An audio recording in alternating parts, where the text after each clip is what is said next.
Well, hello there, my friends, and welcome back. My name is Stephanie Safarian, and you're listening to episode 600, holy moly, 600 of Sustainable Minimalists. This is a listener-supported show about intentional and eco-friendly minimalist living. And today we're talking about exactly where all those clothes that you just donated actually go. So stay with me for a minute here. I want you to take a second. I want you to picture the last piece of clothing you donated. Now, maybe it wasn't just a single shirt you donated. Maybe it was more like an entire trash bag full of clothing. That's more realistic, right? If that's your situation, I want you to picture the entire bag full of old t-shirts, dresses you wore just a handful of times, those jeans that never did fit quite right. Maybe you dropped that bag into a donation bin, or maybe you gave it to Goodwill or some other nonprofit organization. And I'm guessing you were hoping that this bag full of clothes would find a great second home. But I want to pause here. Yeah, most of us treat this moment in the donation journey as a magic trick. We hand the garment over, or we hand the bag over, and it just disappears. We want to believe that our donations are going to needy people who can't afford clothes, right? We're trying to be altruistic. Except away does not exist. It doesn't exist. Very often, away is a very specific, very fast-paced market in Accra, Ghana. It's called Kantamanto Market. Every week, an estimated 15 million secondhand garments arrive at Kantamanto in massive bales shipped from high-consuming countries across the global north. Now, for years, dyers, traders, cobblers in Ghana performed their magic on our garments. They repaired and altered and resold and changed zippers on these clothes, and then they resold them, and they earned a living that way. But today, the sheer avalanche of disposable fast fashion is pushing this secondhand market past its breaking point. Over 40% of the garments that are coming into Kantamanto Market are so low quality, so filled with plastic, synthetics, or so ruined that they can't be resold. So what happens to all this stuff? A, they're dumped in open air landfills. B, they become litter and choke local waterways. Or C, they're burned in gigantic bonfires. Now, I will say that even with these three routes, some of our clothes, they're just, sitting on the side of the road. There is a textile mountain in the area, a literal mountain. A mountain. If you wanted to hike this clothes mountain, it would take you over 20 minutes to get to the top. And by the way, I should say, if you've never seen images or videos of Kantamanto Market, you should pause this show right now and you should Google it.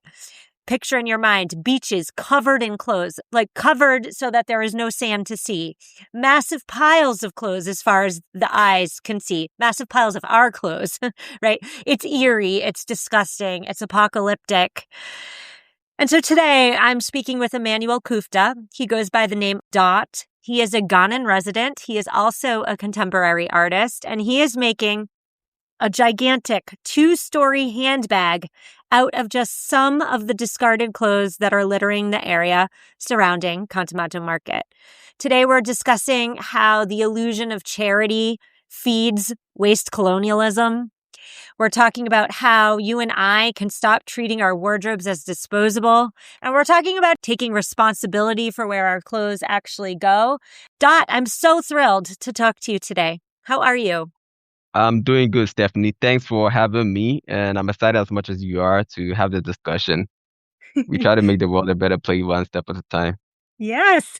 So tell me about yourself. Tell me about why you do what you do. Give us all the details about Dot and your art. So, like you mentioned, my name is Emmanuel Kunfer. People know me as Dot. I'm a contemporary artist and a sustainability advocate, and also the founder of Trash Fame. But if you want the real starting point, it's around the age of 6. I was a kid drawing constantly, building sculptures out of Lego, scrap wood, pretty much anything I could lay my hands on. It's been a language I thought in and expressed myself in since before I even understood it as a language. And academically, I studied policy planning.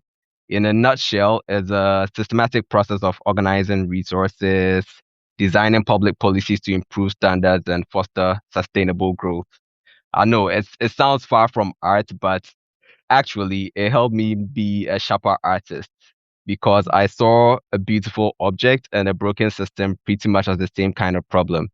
And it's also where the story really starts because it was during my study that we visited a landfill site, part of our program. And that visit stuck with me and took years to fully grow.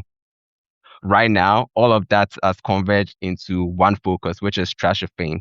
It's pretty much a sustainability advocacy platform that uses arts, education, community engagement to spark conversations around waste and sustainability. And our flagship project right now is building the world's largest upcycled handbag made entirely from reclaimed textile waste, much of it sourced from Kantamanto Market here in Accra. Let's talk about this giant handbag. The material you're using to create this handbag is discarded clothes from the Market. Can you bring us there and describe it for us? I've seen videos, I've seen images online, but perhaps my listeners haven't. So, what is the Kantamanto Market? Why are there so many clothes from the Western world in this market?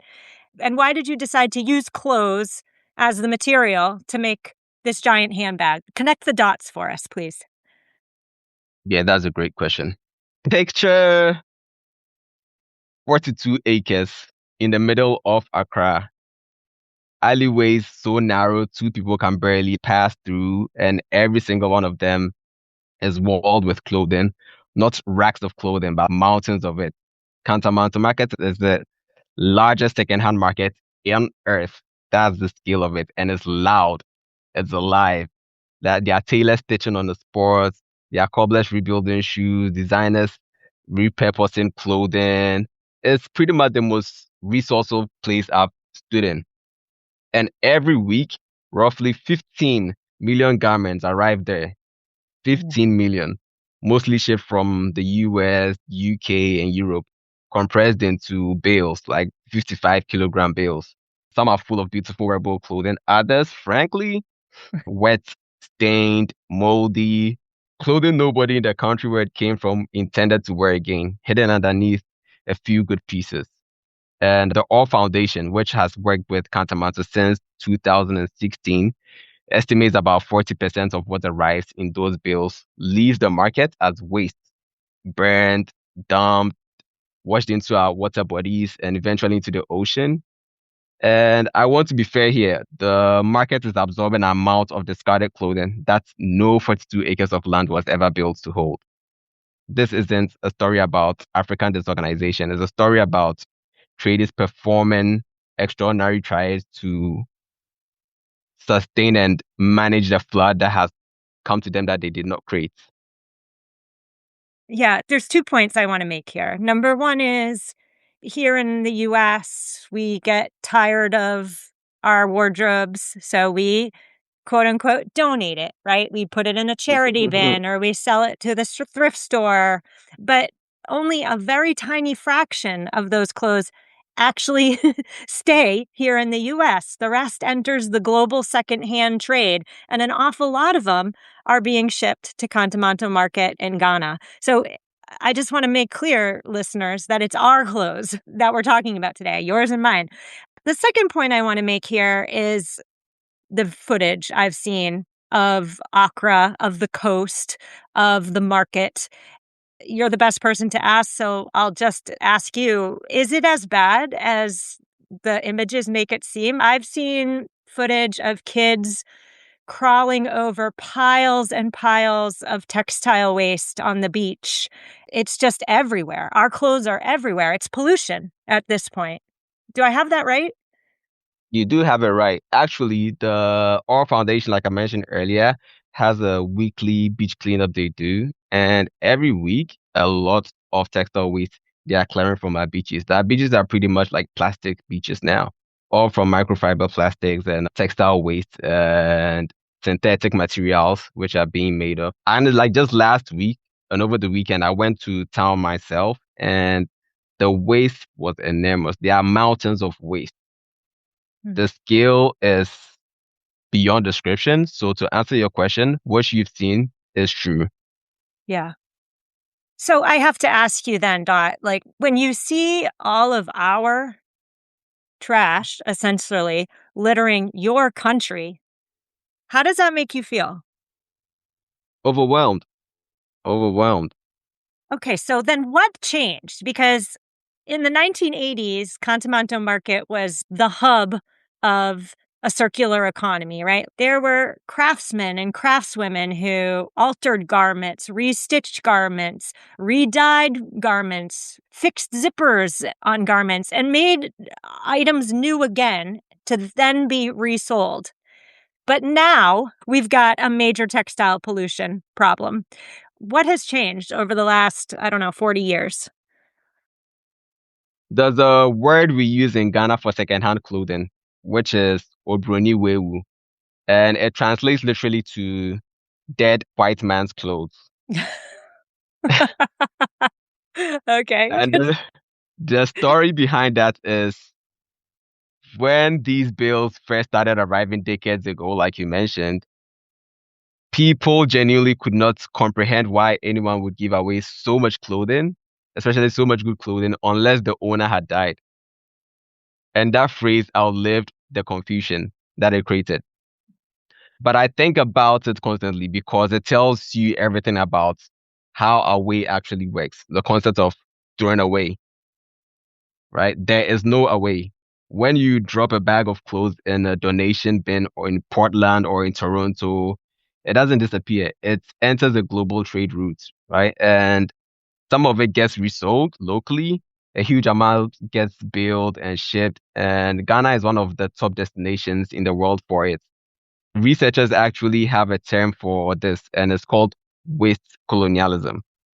And this was coined back in 1989 when the African nations raised the alarm about wealthy countries dumping waste onto poorer countries. Textiles are the newest chapter of the same story, right? What I want Americans and Europeans to know is that donation is a transfer, and the place it's being transferred to is a country that did not ask for the volume, doesn't control the quality of what arrives, and is left holding a part that can never be resold. So when I say Away doesn't exist, I mean it literally. Away is just a place with a name and people living in it. For a lot of what lives in closets in America, Away is Kantamanto. Yeah, thank you for mentioning waste colonialism there. If Kantamanto Market was thriving and bustling and could handle the volume in the 1980s, but now they can't, if I had to guess, I would say part of the reason is the fact that we here in the United States are just consuming much, much more clothes than we did in the 1980s.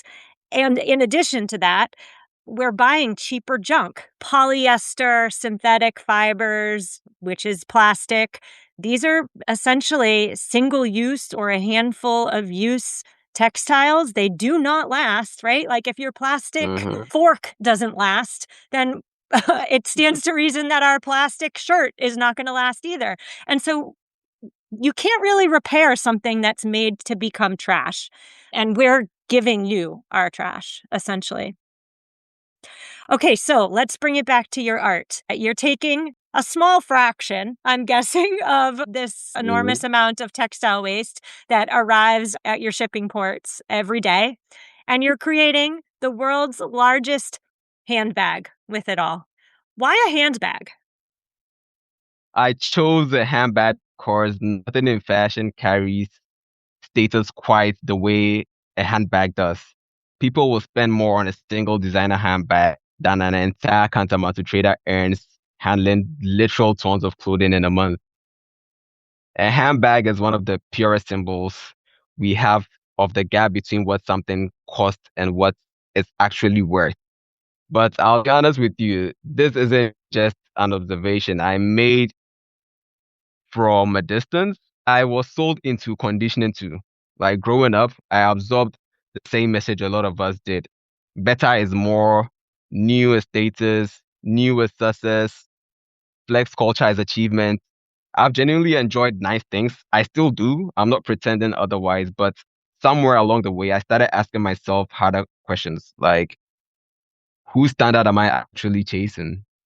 Is this something I value because I truly want to use it, or can I do without it?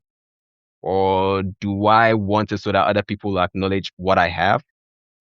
Do the objects I own actually define who I am, or have I just let them? That's a battle I'm honestly still growing out of. Not one I've fully won. And that's exactly why the handbag had to be the form.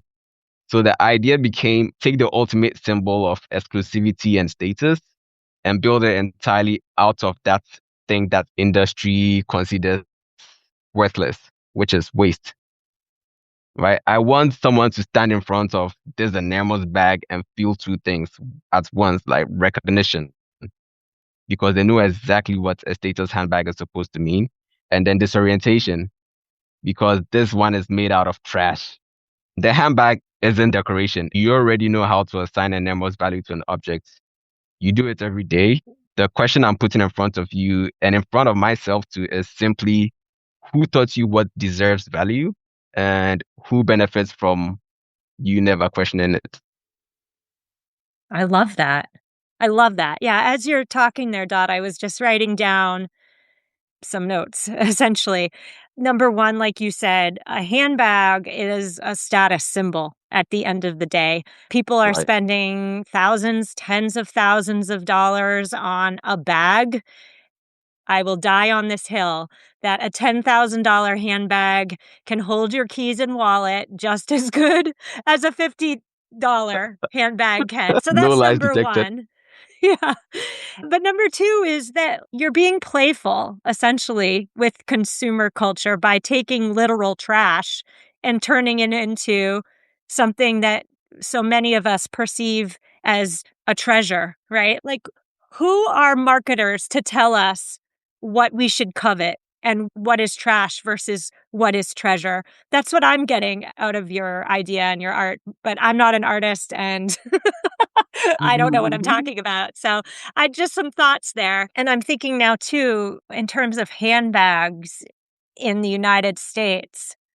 At the end of the day, if a $50 bag holds your keys and wallet just as good as a $10,000 bag holds a key and wallet, then a big reason why we're buying these luxury items is to keep up with the Joneses, is to maintain status and to show other people how fancy and how wealthy and how great we are, right? At the end of the day, that's what it Yep. is.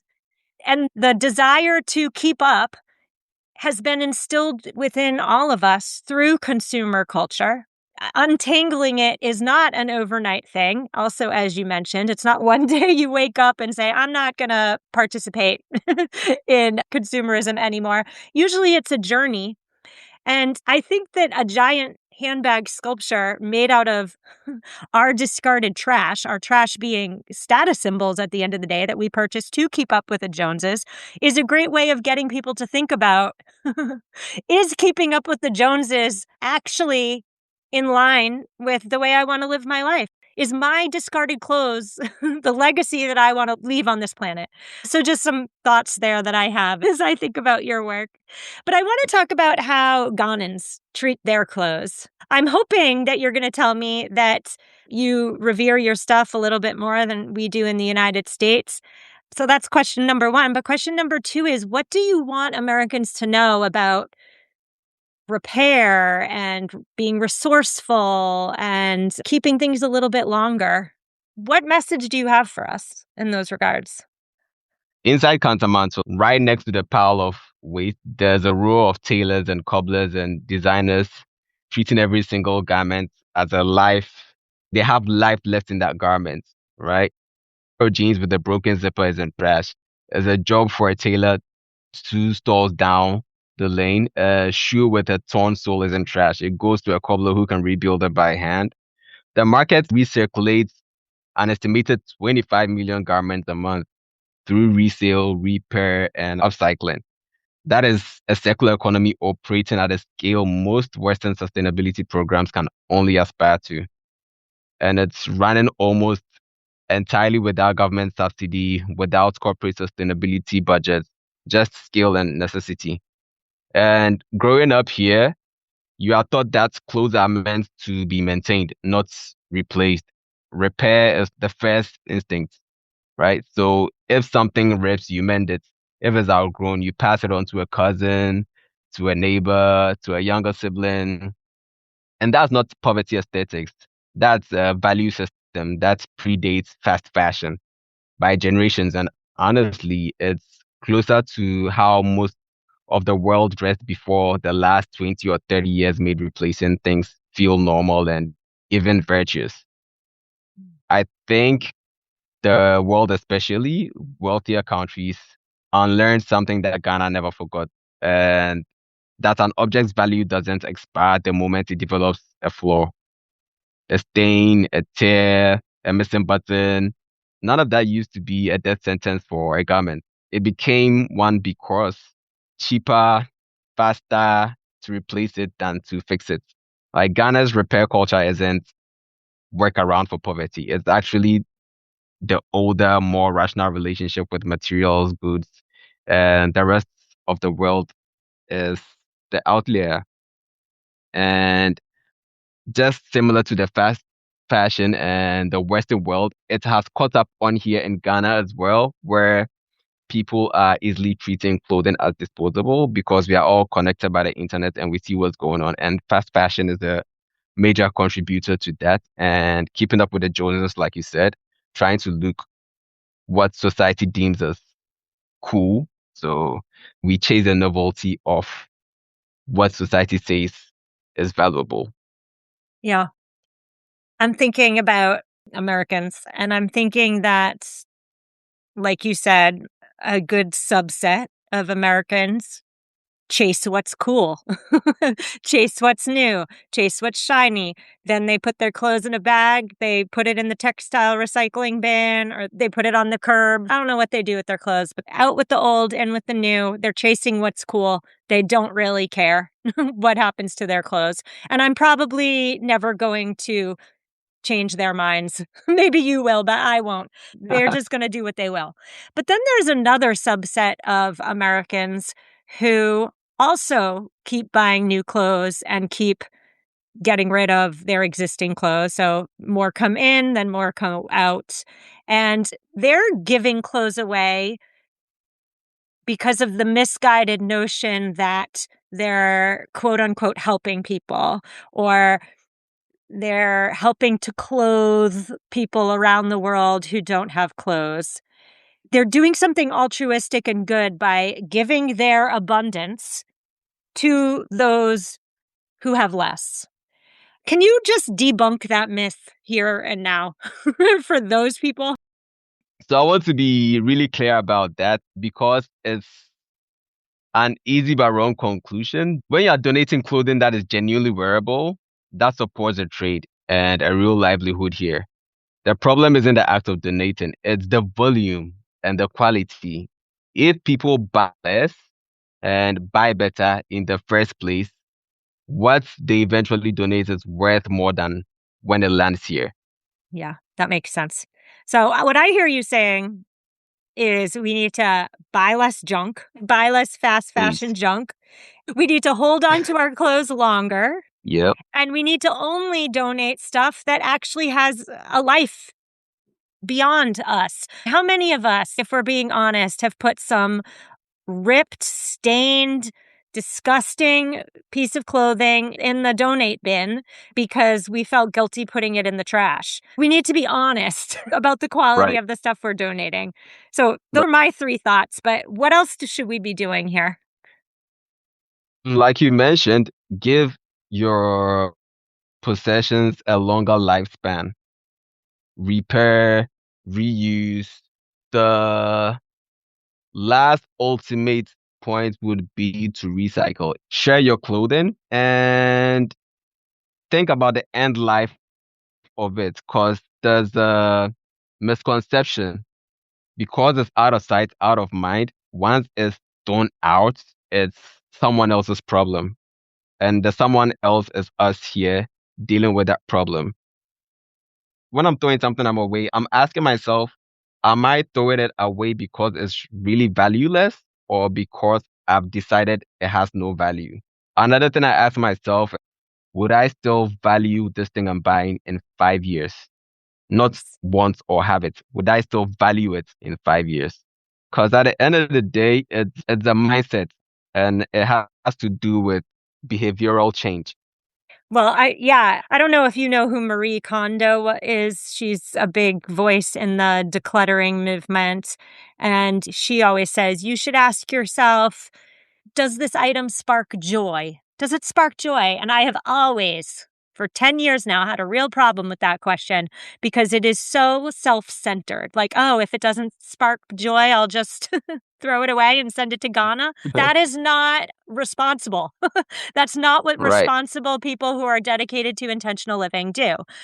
The question we should be asking ourselves, and I'm going to steal this from you and I will credit you whenever I use it, but the question we should be asking ourselves is, will I still like this? Will I still value this in 5 years?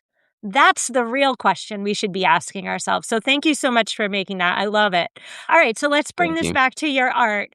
What role does art play in pushing back against these invisible forces that are enticing us at every turn to buy, throw out, buy more all the time? What role does art play in perhaps awakening the masses to the consequences of unfettered buying and irresponsible throwing away? Thank you for that question. I think art has one power that nothing else really does as well. It stops you without asking permission. You can scroll past a headline about textile waste in half a second, but you cannot scroll past a monumental sculpture standing in front of you. It forces you to pause, and in that pause, a question can slip in before your defenses come up. And that's why the sculpture asks that specific question. If so much of what we discard is still alive and has value, what else are we overlooking? If you look at what has genuinely shaped how people live, what they value, what they aspire to, what they think success looks like, it's really a statistic. It's a movie, a song, a commercial, literature. Whole generations dress in a certain way, wanting certain things, defining success a certain way because of a film or a music video, not because of a research report. And long before governments, corporations could reach billions of people, stories, music, design, fashion, architecture, and film were already teaching us what success looked like and what beauty meant and what lives were worth aspiring to be. Marketing inherited that power. It didn't just invent it. So if those creative forces helped normalize endless consumption, they can also normalize stewardship, repair, and enough. I know that firsthand because some of the same conditioning, more is status, new is success messaging, shaped me too before I started questioning it. But I also think it's important to note that that entire burden, like to place that entire burden on consumers, we often reduce it to people should just buy less. And yes, buying less, using things longer, repairing, sharing, and reusing all matter. But they are only half of the story. The other half is production itself. Because producing cheaply, quickly, and unsustainably often generates higher short-term profits, right? While shifting the environmental and social cost onto everyone else. We buy because of the stories we've been told. Business produce because behaviors are rewarded. Marketing amplifies those stories until overconsumption feels normal and endless replacement feels like progress. Like change the stories people believe in, and eventually you change the systems they build because culture shapes behavior. Behavior shapes markets. Markets shape production. That's why I don't see art as only decoration or entertainment. I see it as one of the oldest technologies humanity has for changing what people value. Yeah. And I'll also say, too, you said this handbag is going to be as big as a 2-story building.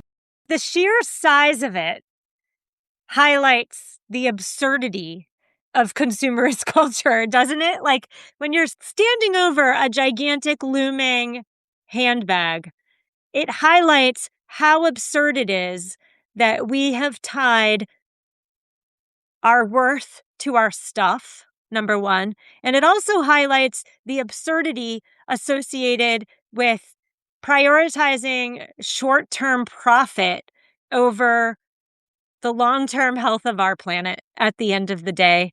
So I thank you for Trash of Fame, and I thank you for your passion on this topic, but I need to know, where can those of us who don't live in Ghana see this gigantic handbag? When will it be done? And how can we support you and your work? The first place people can follow the journey and support is through our website, which is www.trashoffame.com. I'll say that again, trashoffame.com. That's the home of the project, not just the sculpture, but the bigger conversation we are trying to create around waste, overconsumption, overproduction, and our relationship with the things we own.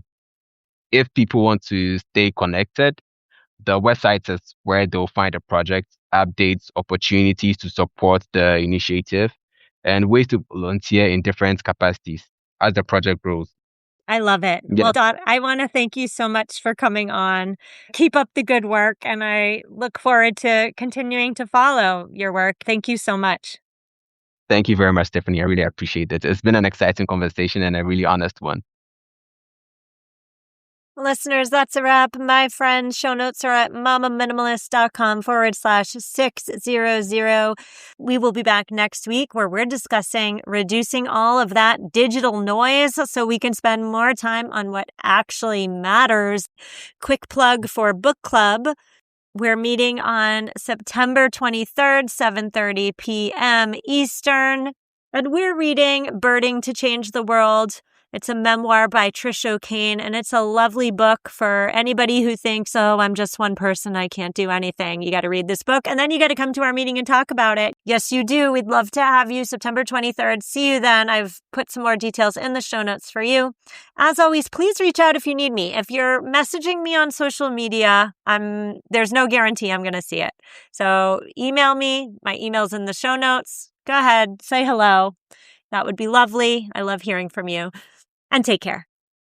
Most people don't realize how much of their personal information is being bought and sold every day. Data brokers are making billions pulling details about you from public records and the internet, then packaging and selling it, usually without your consent. That's how your information lands in the hands of scammers, spammers, even stalkers. That's where Aura comes in. Aura actively removes your data from broker sites and keeps it off. They also instantly alert you if your information shows up in a breach or on the dark web. But Aura goes beyond data protection. With one app, you get a VPN, antivirus, password manager, spam call protection, dark web monitoring, and even up to $5 million in identity theft insurance. All backed by 24/7 US-based fraud support.